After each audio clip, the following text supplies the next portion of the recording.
Hello दोस्तों, स्वागत है आपका फिर से एक नए वीडियो में। मैं CSY शोध करता हूँ आपके अपनी YouTube channel study with CSY में। जैसा कि हम कंटिन्यू SSC GD 2025 वाली भर्ती के लिए GS प्रैक्टिस सेट का रिवीजन कर रहे हैं, उसी क्रम में आज हमारा प्रैक्टिस सेट नंबर 9 है। अभी तक हमारी 8 क्लासेस हो गई हैं। यदि अभी तक आपने उन क्लासेस को नहीं देखा है तो उनको ज़रूर देखें, वहाँ से आपका बहुत अच्छा रिवीजन होने वाला है। स्टार्ट करते हैं प्रैक्टिस सेट 9 का पहला क्वेश्चन। कथक शब्द की उत्पत्ति निम्नलिखित में से किस शब्द से हुई है? तो कथक शब्द की उत्पत्ति हुई है कथा से। कथा से कथक शब्द की उत्पत्ति मानी जाती है। कथक यूपी का शास्त्रीय नृत्य है, प्रमुखता उत्तर भारत का। इसके बाद भरतनाट्यम की यदि हम बात कर लें तो भरतनाट्यम कहाँ का है आपका? तो भरतनाट्यम है आपका तमिलनाडु का। कहाँ का है भरतनाट्यम? तमिलनाडु का है। कथकली की कथा से उत्पत्ति कथकली की भी मानी जाती है, कहानी या वार्तालाप से। काली का प्रदर्शन या नाटक होता है। मोहिनी अट्टम आपका केरल का है। मोहिनी अट्टम के कहाँ का है? केरल का है। मोहिनी मतलब विष्णु का स्त्री अवतार। एक भगवान विष्णु ने जब समुद्र मंथन के अवसर पर जब राक्षसों से अमृत छुड़ाना चाहा, उस समय भगवान विष्णु मोहिनी अवतार रखते हैं। तो इसमें मोहिनी का अर्थ है भगवान विष्णु का अवतार और अट्टम का अर्थ होता है नृत्य। तो यह क्वेश्चन भी कई बार SSC ने पूछा है। मोहिनी अट्टम नृत्य किस देवता से, किस भगवान से संबंधित है? तो भगवान विष्णु से संबंधित है। तो क्वेश्चन पूछा था हमसे कथक शब्द की उत्पत्ति निम्नलिखित में से किस शब्द से हुई है? तो कथा से हुई है। अगला क्वेश्चन, करगम लोक नृत्य किस राज्य से संबंधित है? तो करगम है आपका तमिलनाडु से। करगम कहाँ से है? तमिलनाडु से है। राजस्थान का आपको याद रखना है कठपुतली, सुईसुनी, यह राजस्थान के हैं। राजस्थान का एक लोक नृत्य और फेमस है कालबेलिया। कालबेलिया लोक नृत्य भी आपको याद रखना है, यह भी राजस्थान का है। इसकी फेमस कलाकार का नाम भी आपको याद रखना है गुलाबो सपेरा, यह इसकी फेमस कलाकार हैं। बिहू कहाँ का है? असम का है। खोरिया है फाग, यह हरियाणा के हैं। तमिलनाडु का शास्त्रीय नृत्य क्या है? तो भरतनाट्यम है, जिसका प्राचीन नाम क्या है? भरतनाट्यम का सादर है। मंदिरों को समर्पित नृत्य भी कौन सा है आपका? भरतनाट्यम है। तो करगम लोक नृत्य कहाँ का है? तमिलनाडु का है। इसके बाद संगफाओ आदिवासी नृत्य निम्नलिखित में से किस राज्य में किया जाता है? तो संगफाओ किया जाता है आपका अरुणाचल प्रदेश में। पश्चिम बंगाल का है छऊ याद रखना है, पश्चिम बंगाल का है। यात्रा नृत्य है भी आपका वेस्ट बंगाल का है। डांडिया गरबा है आपके गुजरात के प्रमुख लोक नृत्य हैं। मुखौटा नृत्य, युद्ध नृत्य है आपके अरुणाचल प्रदेश से संबंधित नृत्य हैं। तो डांडिया और गरबा गुजरात, इसके बाद छऊ पश्चिम बंगाल, यात्रा नृत्य पश्चिम बंगाल, मुखौटा नृत्य, युद्ध नृत्य, संगफाओ आदिवासी नृत्य, यह सभी आपके अरुणाचल प्रदेश के प्रमुख नृत्य हैं। चौथा क्वेश्चन, चरकुला निम्नलिखित में से किस राज्य से संबंधित एक प्रसिद्ध नृत्य शैली है? तो चरकुला नृत्य कहाँ से संबंधित है? तो चरकुला है आपका उत्तर प्रदेश का। चरकुला कहाँ का है? उत्तर प्रदेश का। होजगिरी आपका त्रिपुरा का है। होजगिरी कहाँ का है? त्रिपुरा का है। उत्तर प्रदेश में पूछे तो प्रमुखता ब्रज भूमि से संबंधित है चरकुला उत्तर प्रदेश के।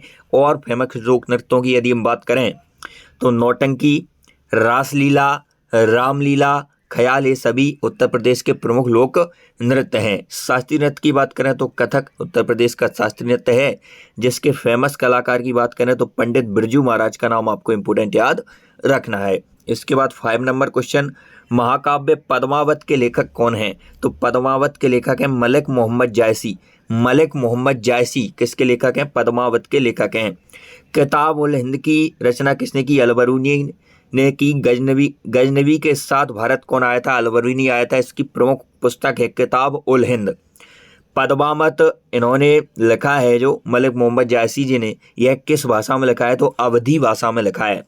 अभिज्ञान, शाकुंतलम, मेघदूत, मालवा कालिमित्रम, रघुवंश, यह सभी रचनाएं कालिदास की हैं। भारत का शेक्सपियर कालिदास को कहा जाता है। कुलदीप नैयर की emergency retold India after Nehru beyond the lions, यह सभी पुस्तक किसकी हैं? कुलदीप नैयर जी की हैं। 6 नंबर क्वेश्चन, भारतीय सीमाओं पर सड़कों के विकास और अनुरक्षण के लिए कौन सा संगठन जिम्मेदार है? तो BRO सीमा सड़क संगठन यह जिम्मेदार है। इसकी स्थापना होती है 1960 में। पहले यह सड़क राजमार्ग मंत्रालय के अंतर्गत आता था। 2015 से यह रक्षा मंत्रालय के अधीन है। रक्षा मंत्री वर्तमान में कौन है? राजनाथ सिंह जी हैं। BRO दिवस 7 मई को मनाया जाता है। बैडमिंटन वर्ल्ड फेडरेशन का मुख्यालय कहाँ स्थित है? तो मलेशिया में स्थित है बैडमिंटन वर्ल्ड फेडरेशन का मुख्यालय। अंतर्राष्ट्रीय बैडमिंटन महासंघ की स्थापना की बात कर लें तो 1934 में इसकी स्थापना होती है। स्थापना में 9 देशों ने इसमें भाग लिया था। हेडक्वार्टर की बात कर लें तो कुआलालंपुर में है, जो कि मलेशिया की कैपिटल है, मलेशिया की राजधानी है। इसके बाद बात करने वाले 8 नंबर क्वेश्चन की। निम्नलिखित में से कौन सा महमूद गजनबी का पंजाब के बाहर अंतिम आक्रमण था? तो सोमनाथ पर आक्रमण यह पंजाब के बाहर महमूद गजनबी का अंतिम आक्रमण था। भारत पर टोटल महमूद गजनबी 17 बार आक्रमण करता है। 1001 से 1027 ईस्वी तक इसका काल रहा था। 1001 में जयपाल को इसने हराया था। महत्वपूर्ण 1018 का आक्रमण है, जो कि मथुरा पर किया था, और सोमनाथ पर 1025 में यह आक्रमण करता है। इसके बाद बात करने वाले 9 नंबर क्वेश्चन की। चंदावर का युद्ध निम्नलिखित में से किसके बीच हुआ था? तो जयचंद और मोहम्मद गौरी के बीच होता है आपका चंदावर का युद्ध, जयचंद और मोहम्मद गौरी के बीच में। 1194 में यह युद्ध होता है। वर्तमान में चंदावर स्थान आपका फिरोजाबाद में है।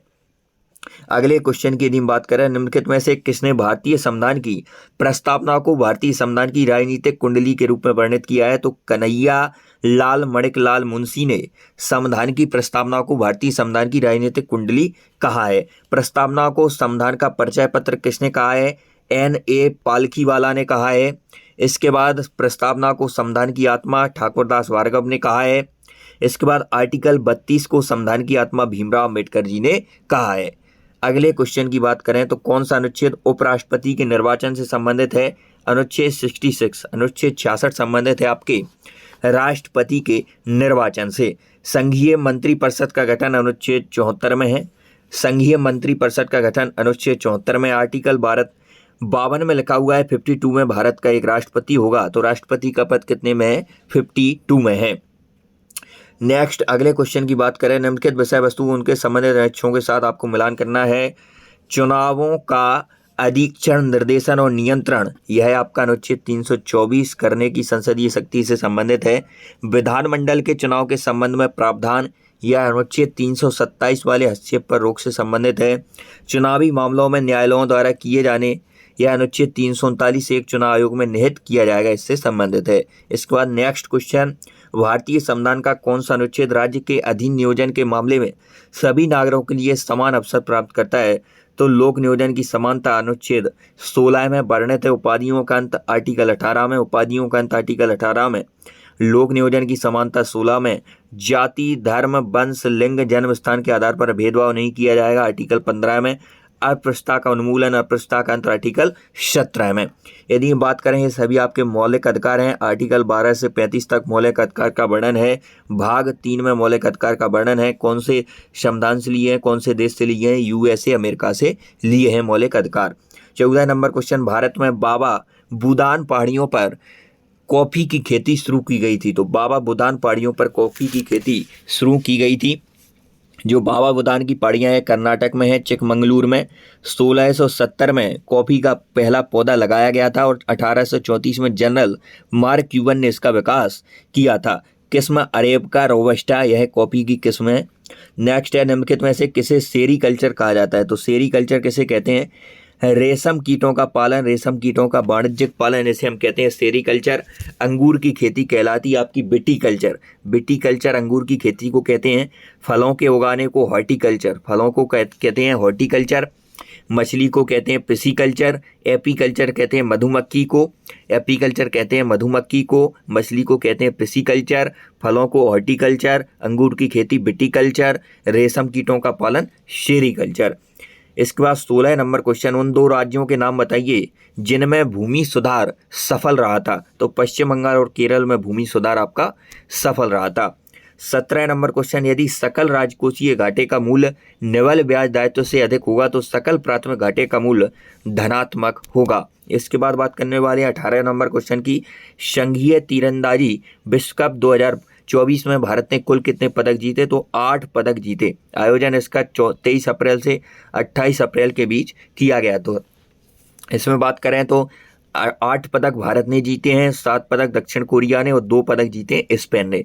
भारत के 5 गोल्ड हैं, 2 सिल्वर हैं और 1 ब्रॉन्ज है। इसके बाद 19 नंबर क्वेश्चन, किस क्रिकेटर की आत्मकथा है द विनर्स माइंड सेट? तो शेन वॉटसन की आत्मकथा है the winner's mindset. Sunny days यह आपकी है सुनील गावस्कर की। इसके बाद at the close of play Ricky Ponting ji की है। युवराज सिंह की बहुत इंपॉर्टेंट है, कई बार पूछी गई है, the test of my life Yuvraj Singh. Sachin Tendulkar playing it my way किसकी है? सचिन तेंदुलकर की आत्मकथा है। इसके बाद आज की क्लास का अंतिम क्वेश्चन, इसी प्रकार आप सुपर फास्ट रिवीजन करना चाहते हैं तो इन क्लासेस से जुड़कर अपनी जीके पर कमांड अच्छी बनाएं, कम समय में रिवीजन करें और चैनल को सब्सक्राइब करके जुड़ जाएं। 20 नंबर क्वेश्चन, हाल ही में समाचार में देखी गई ब्रू समुदाय निम्नलिखित में से किस राज्य से संबंधित है? तो जो ब्रू समुदाय है मुख्यतः वह है आपका त्रिपुरा, मिजोरम और असम में मिलता है। तो ऑप्शन नंबर डी के साथ चले जाएंगे, 1 और 2, त्रिपुरा और मिजोरम, और यह असम में भी देखने को मिला है। तो आज की वीडियो तय मिलते हैं नेक्स्ट वीडियो में, तब तक के लिए जय हिंद। चैनल को सब्सक्राइब करके जुड़ जाइए।